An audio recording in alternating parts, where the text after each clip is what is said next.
Hello, in this video I want to show you how to do financial calculations in JavaScript and how to avoid floating point inaccuracies in your calculations.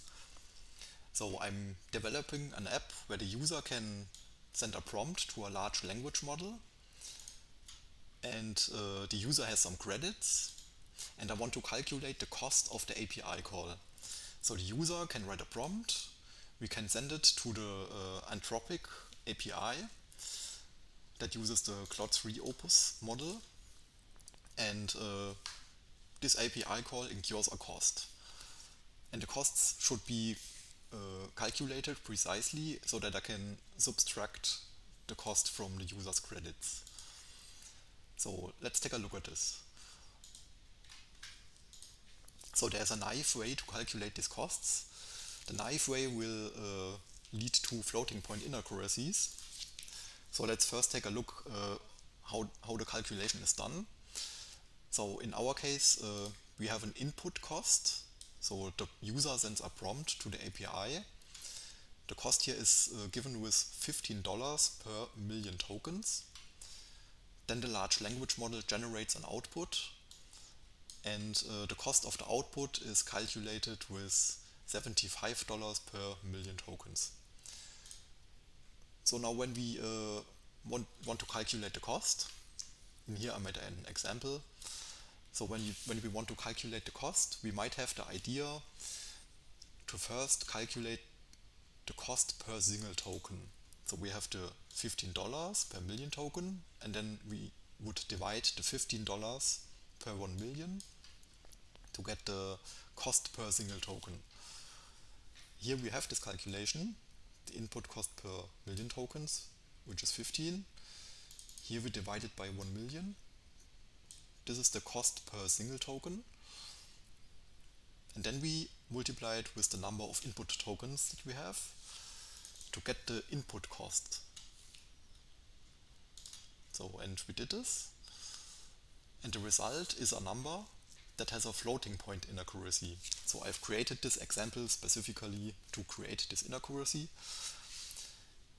So you might wonder now, why do we get an inaccuracy anyways? And JavaScript uses floating point numbers internally, and we have 64 bits to represent this floating point number. And basically the root cause of our problems is that we make a division here. So we have a fraction, and the result of the fraction might have a lot of digits. It might even be a repeating periodic number. And with 64 bits, we can only represent so much digits. So we have a limited precision when we use floating point numbers. This leads to little inaccuracies like this, and we want to avoid this, of course, in our financial calculations. Okay, so what do we do? And since the division is our root problem in this case, we want to avoid the division, and we are just going to calculate with bigger numbers. So let's take a look at this. So this was the naive calculation. Let's go to the smart calculation. Here's a better way to calculate the costs. Instead of using floating point numbers, we are going to use integers for everything. For all of the calculations, we want to use integers. So the input cost is given with $15 per million tokens. So we're just going to use it like that. We have the input cost per million tokens of 15. We multiply it with the number of input tokens that we have. And then we get a larger number.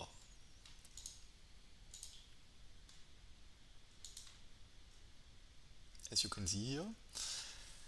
So, and this value can be considered as a microdollar.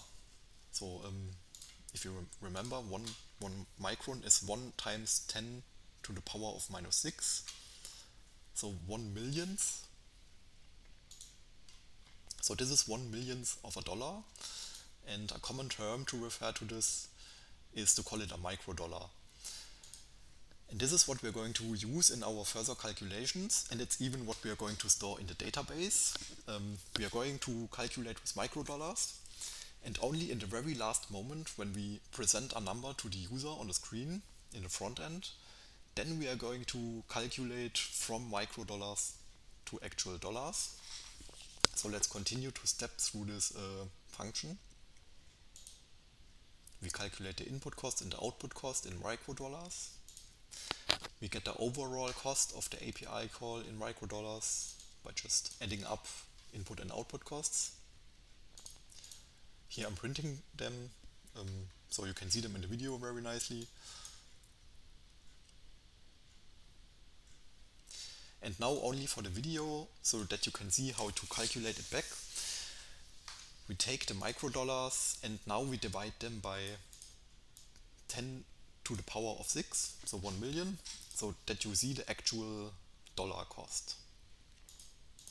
This is not what I'm going to do in my backend. This is now only for the video.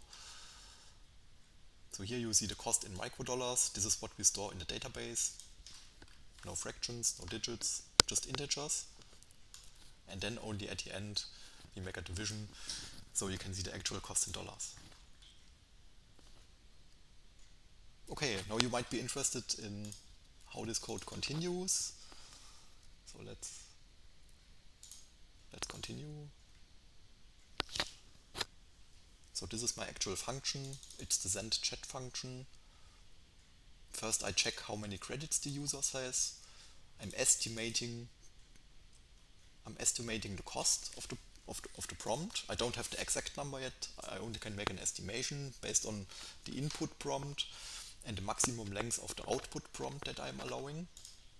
Then I'm checking if the user has enough credits. Then I'm actually sending the message to the Anthropic API and I define the max message tokens so that I have a known limit. Here would be the naive way to calculate the costs that I'm not using. This is the good way of calculating the costs. And once I have the cost in microdollars, I'm then reducing the user credits by this number.